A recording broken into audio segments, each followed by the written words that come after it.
हम मोहर झा एकटा बाबा के नचारी सुनाबै छी। चंद्र बदन सोना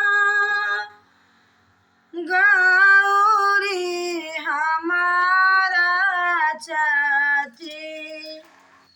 सूर्य सन करब जा माई गे माई, सूर्य सन करब जा माई गे माई, बर खोजी आनलानी नारद ब्राह्मण, आनिल तपसी भिखारी गे माई, आनिल तपसी भिखारी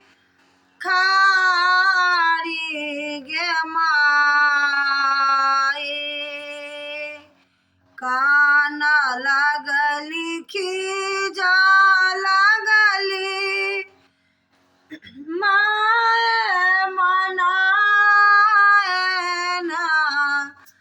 सोच लगला ऋषि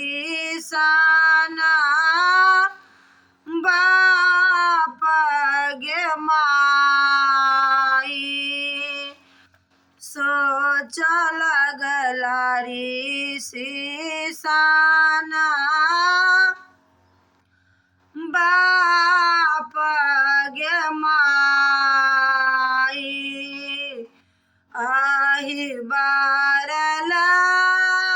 गौरी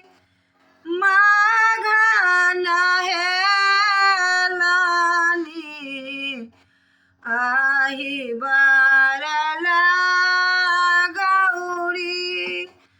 माघन हेलानी, आहिलाए पूजला तू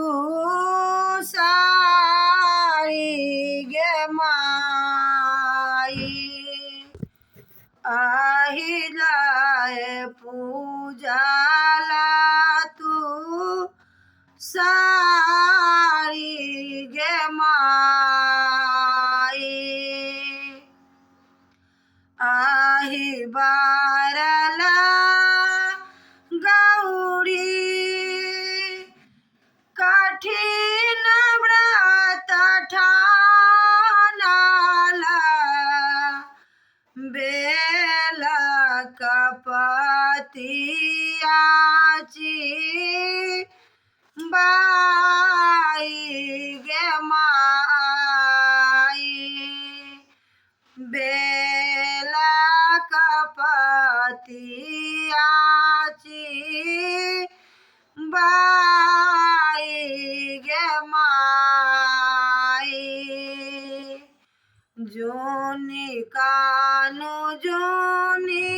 खीजू माए मनायनी, जोनी सो चूड़ी खिसाना बाप गे माई, आही बारला माघन हेलाहू, आहिलाए पूजलऊँ तू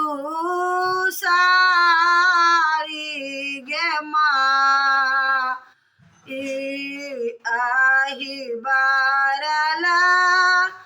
हम कठिन व्रत ठानला, बेला कपतिया ची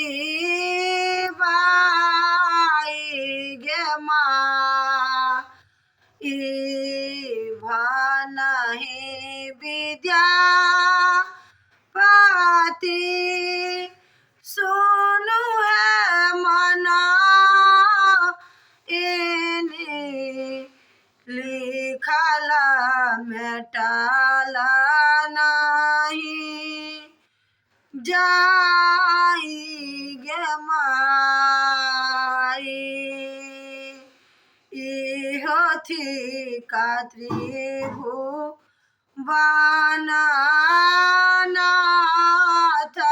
गे माँ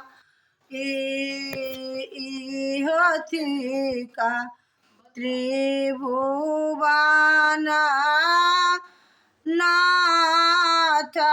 गे